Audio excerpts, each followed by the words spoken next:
Filosofía de la historia, por Johann Gottfried Herder. 12. Sección segunda. El cristianismo.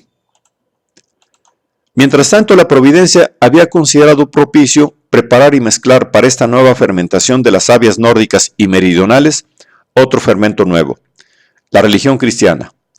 Creo que no será preciso que nuestro siglo cristiano me excuse previamente de hablar de la religión cristiana como de un resorte del mundo. Pero no hago más que considerarlo como un fermento, como levadura, para el bien o para el mal o para lo que se quiera. Este punto, mal interpretado en dos aspectos, merece algunas aclaraciones. La religión del mundo antiguo que llegó a Grecia e Italia, desde el oriente por el Egipto, ya era, en todo sentido, algo venido a menos, desvalido, verdadero caput mortum de lo que había sido y debía ser. Basta con observar la mitología tardía de los griegos y el simulacro de la religión política entre los romanos y no se necesita ni una palabra más. Sin embargo, casi no había otro principio de virtud en el mundo.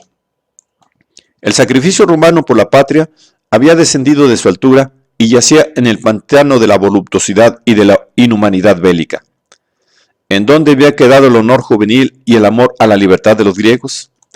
¿Y dónde estaba el antiguo espíritu egipcio en la época en que los griegos y los romanos anidaron en su país? ¿Y de dónde sacar sustitutos? La filosofía no podía darlos. Era la sofística más degenerada, una dialéctica, oropel de opiniones desvirtuadas e inseguras, una máquina de madera con colgajos harapientos sin influencia sobre el corazón humano y por lo tanto sin eficacia para mejorar un siglo decadente, un mundo decadente. Y debió realizarse la construcción de los escombros por medio de pueblos que en su estado aún necesitaban de una religión y solo podían ser guiados por ella, y que en todo mezclaban su espíritu supersticioso. Y con todo, estos pueblos no hallaron en su nuevo escenario nada más que cosas que ellos despreciaban o no podían captar: mitología y filosofía romana y estatuas y emblemas. Y su religión septentrional, un vestigio de Oriente configurado de un modo nórdico, no les bastaba. Necesitaban una religión más fresca y eficaz. Y ved, la providencia la había creado poco tiempo antes en un lugar en donde menos esperaba encontrar un sustituto para todo el mundo occidental, entre las desnudas montañas de Judea.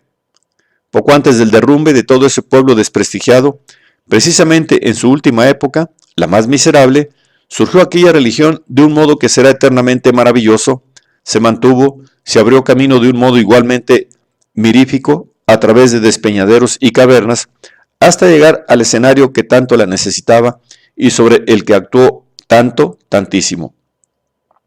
De todas maneras, el acontecimiento más extraño del mundo. No dejaba de ser un espectáculo grandioso y digno de admiración la disputa, bajo Juliano, entre las dos religiones más famosas, la pagana más antigua y la cristiana más reciente, por el dominio de nada menos que el mundo. La religión, él y todo el mundo lo había visto, religión en todo el sentido de la palabra, era imprescindible en su siglo decadente. También reconoció que a su siglo no le bastaba para sus fines la mitología griega ni el protocolo estatal de Roma. Por eso recurrió a todo lo que estaba a su alcance, a la religión más vigorosa y más antigua que él mismo conociera, a la religión de Oriente. Agitó todas sus fuerzas misteriosas, su magia y milagros y la hizo teurgia pura.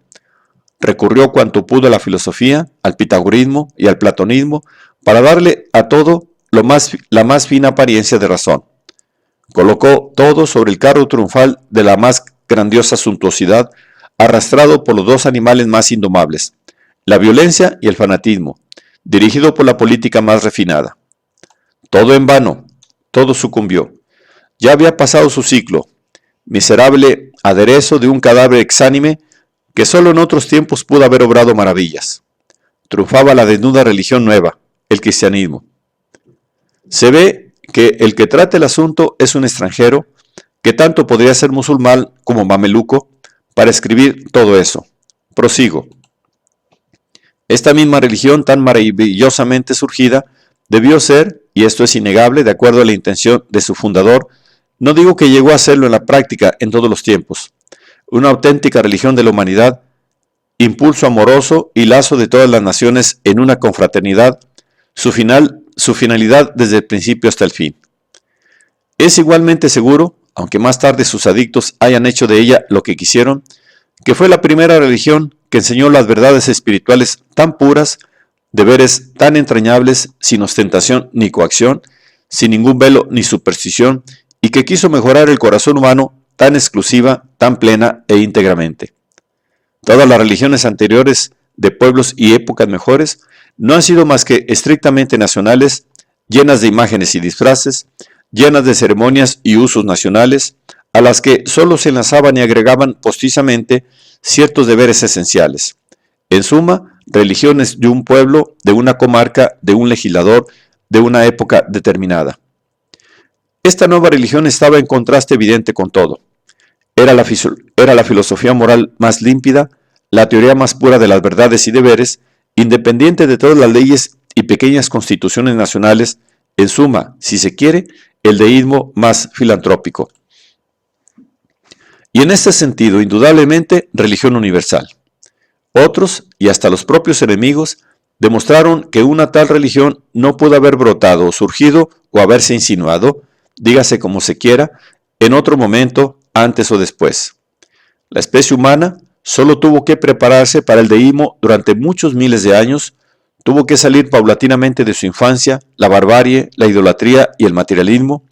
Sus fuerzas espirituales tuvieron que desarrollarse a través de tantos organismos nacionales, orientales, egipcios, griegos y romanos, etc., pasando por tantos grados y estados diversos antes de que pudieran emprenderse los más mínimos comienzos hacia una concepción y una adhesión al ideal de religión y deber y el vínculo de los pueblos. Aún considerado solo como instrumento, también el espíritu romano de conquista debió preceder para trazar caminos, para establecer relaciones políticas entre los pueblos, relaciones nunca vistas antes y para encaminar en esa vía la tolerancia y las ideas sobre el derecho de gentes en una magnitud inaudita hasta entonces. El horizonte se fue ampliando, clarificando y 10 nuevas naciones de la tierra se lanzaron sobre este claro horizonte aportando una sensibilidad nueva para recibir esta religión que necesitaban, que todas asimilaron. Fermento, qué extraña es tu composición, y todo está preparado para ti, y todo está profunda y ampliamente entremezclado. ¿Cuánto tiempo has trabajado y fermentado, y cuánto fermentarás aún? A mí me parece que el aspecto esencial del asunto está precisamente en aquello que sirve de burla general, aguda y filosófica. ¿Dónde ha sido pura esa levadura llamada religión cristiana?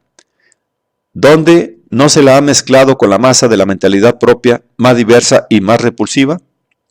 Si esta religión, tal como es en realidad, era ese espíritu refinado, un deísmo filantrópico, que no debía inmiscuirse en ninguna ley civil, si era esa filosofía del cielo, que por su misma altura y pureza supraterrena podía abarcar el mundo entero, me parece que resulta absolutamente imposible que pudiera existir y ser empleado el fino aroma sin mezclarlo con materias terrenas, que en cierto modo necesita como vehículo.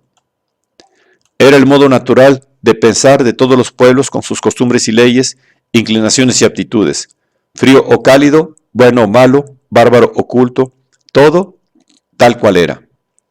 La religión cristiana podía y debía penetrar en todo, y aquel que en general no concibiera las empresas divinas en el mundo y en el reino humano como resortes mundanos y humanos, es más apto para abstracciones utópicas y poéticas que para las de la filosofía de la naturaleza. ¿Acaso en la analogía de la naturaleza la divinidad obró alguna vez en otra forma que por la naturaleza? ¿Y por eso deja de ser divinidad o acaso no es una divinidad la que actúa tan extendida, uniforme e invisiblemente a través de todas sus obras? Deja que en un escenario humano obren todas las pasiones humanas, que en cada época jueguen de acuerdo a su edad, y también en cada continente, en cada nación. La religión no tiene que lograr fines por medio de los hombres y para los hombres. Levadura o tesoro, todos lo llevan en su receptáculo, lo mezclan con su masa. Y cuanto más suave es su aroma, cuanto más se evapora, tanto más hay que mezclarlo para utilizarlo. En la opinión adversa no hay sentido humano.